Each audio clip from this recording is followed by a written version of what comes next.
l'argent et par une diplomatie que j'ai appelée la diplomatie du chéquier. Diplomatie du chéquier. Avec l'argent, on peut tout faire.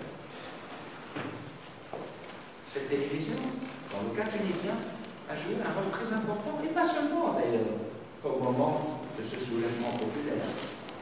Bien plus tôt, cette télévision faisait une fixation depuis une douzaine d'années sur l'Égypte, la Tunisie et l'Algérie. Depuis 12 ans.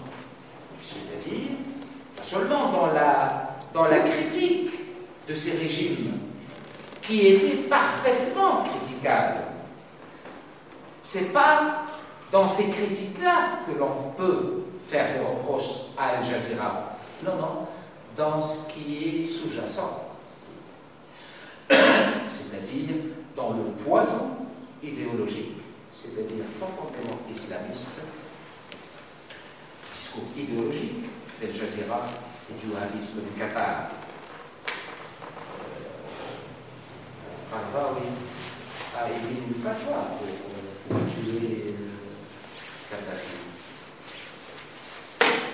Qaradawi, à partir du 2 janvier, dans le cas de la Tunisie, appelait clairement les Tunisiens à descendre dans la rue et à manifester. Je vais prendre juste un exemple pour vous expliquer l'impact réel de cette télévision que j'ai baptisée dans mon livre, Face cachée de la révolution tunisienne, Al Jazeera, une chaîne pour esclaves. Une chaîne pour esclaves. Et en effet, les auditeurs d'Al Jazeera sont devenus les esclaves d'Al Jazeera. Al Jazeera a fini par contrôler l'esprit même des auditeurs et par conséquent même de certains peuples arabes. Elle a pu réaliser ce miracle grâce paradoxalement à son audace et à son esprit critique, c'est-à-dire aucune télévision ne pouvait critiquer, aucune chaîne de télévision arabe ne pouvait émettre ce genre de critique contre le régime égyptien ou tunisien ou algérien ou autre. Donc elle a pu capitaliser, elle a pu constituer un capital honnêteté intellectuelle et philanthropie politique, voyez-vous. C'est-à-dire, c'est une télévision qui est, que l'on croit, qu'on a fini par croire. C'est Dieu, c'est Allah qui parlait par la voix d'Al Jazeera. C'est-à-dire que le jour J, le jour où il fallait mobiliser les masses pour se révolter, eh bien, Al Jazeera était parfaitement crédible, compte tenu de son crédit capitalisé depuis 12 ans.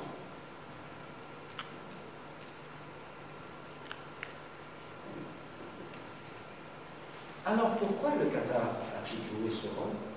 Précisément parce que le Qatar est un élément fondamental de l'atlantisme et par conséquent du mondialisme capitaliste. Il y a aussi chez ces gens-là une espèce de messianisme. Ils pensent, il me semble, par ignorance et par esprit maraboutique, servir ainsi l'islam dont ils se servent impunément depuis la naissance du wahhabisme. C'est-à-dire, ça leur donne une bonne conscience. Nous sommes richissimes, mais notre argent sert aussi la cause d'Allah. Il y a cette espèce de déculpabilisation par rapport au mal qu'ils font et par rapport à leur statut d'esclave aux ordres de l'impérialisme américain et des puissances financières mondiales.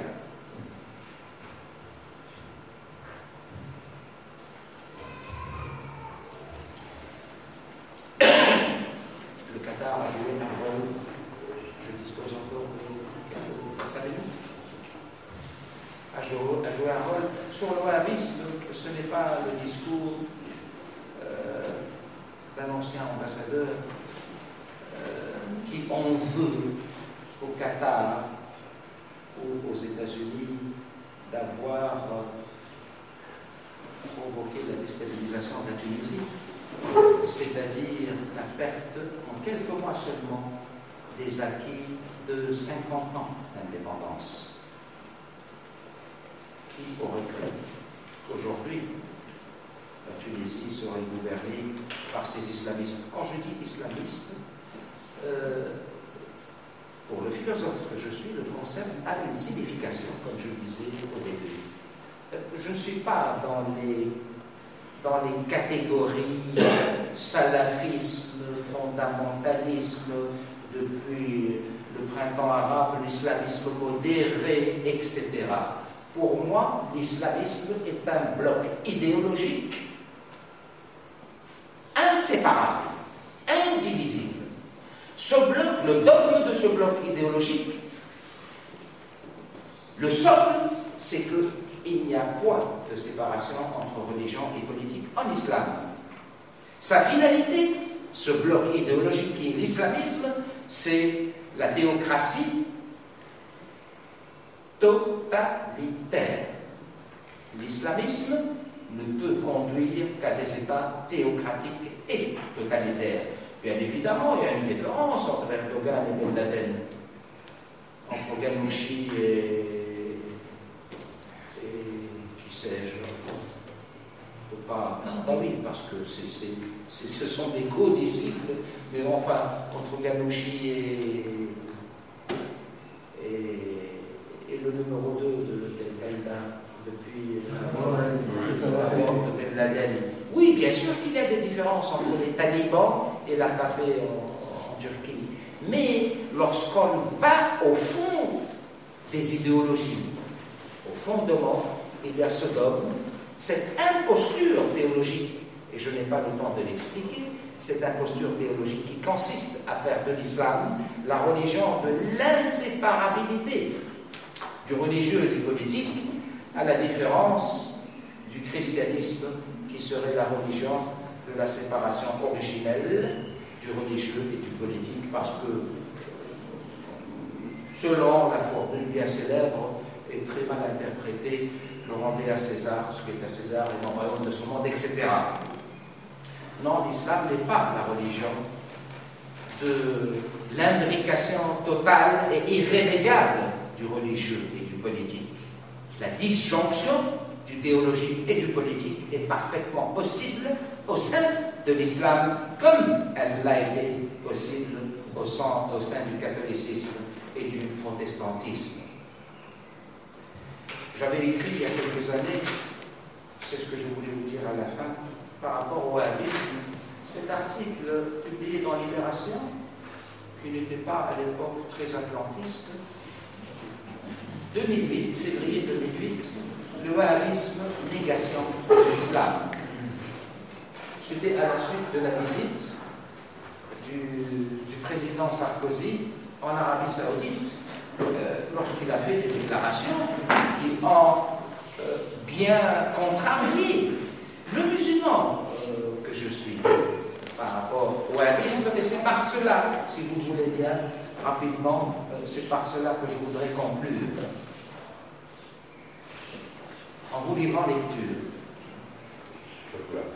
Rapidement, non, le passage que j'ai souligné, les deux passages que j'ai soulignés, parce qu'il me semble quand même important de voir une contribution saoudienne dans l'élaboration d'une politique de civilisation, disait Sarkozy à l'époque, d'une politique de civilisation à même de provoquer une sécularisation au cœur de l'islam est une pure et funeste chimère.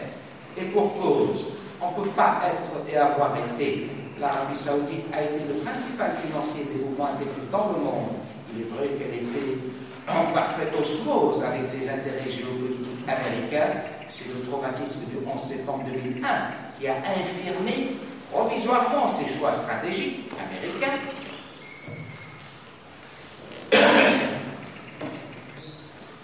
Bien avant la vision de la Durst, sous l'influence permise dirigeants américains ont en effet longtemps soutenu l'islamisme, tout ça, on le connaît. Alors ce passage, en définitive, la réforme religieuse du wahhabisme est impossible et même absurde. Penser le contraire, c'est admettre implicitement que le wahhabisme puisse être l'une des expressions de l'islam. Or, le wahhabisme, c'est la négation même de l'islam, c'est la nécrose de la civilisation islamique. Ce n'est pas de l'Orient arabe, encore moins de l'Arabie saoudite, que sortira à l'islam des Lumières, mais de l'Occident arabe, de ce Bagdad qui a enfanté Ibn Khaldoun et Averroès, le dernier philosophe né en terre d'islam. Oui, tout ça est anachronique maintenant, puisque l'islamisme est au pouvoir au Maghreb et au Maghreb, et nous sommes au début du processus révolutionnaire, c'est-à-dire rétrograde, c'est-à-dire qui nous ramène à l'islamisme au pouvoir, dans un processus de destruction systématique des États-nations. Voyez bien les États qui sont ciblés. On a fait une solution à la mesure de la monarchie marocaine et de la monarchie jordanienne. Mais les États-nations, les républiques, ce sont elles les principales cibles et l'agent de cette guerre de destruction qui n'engendrera derrière son passage que ruine et désolation et chaos. C'est le Qatar, bien plus que l'Arabie saoudite, et bien avant, et bien évidemment, les États-Unis d'Amérique. Je vous remercie.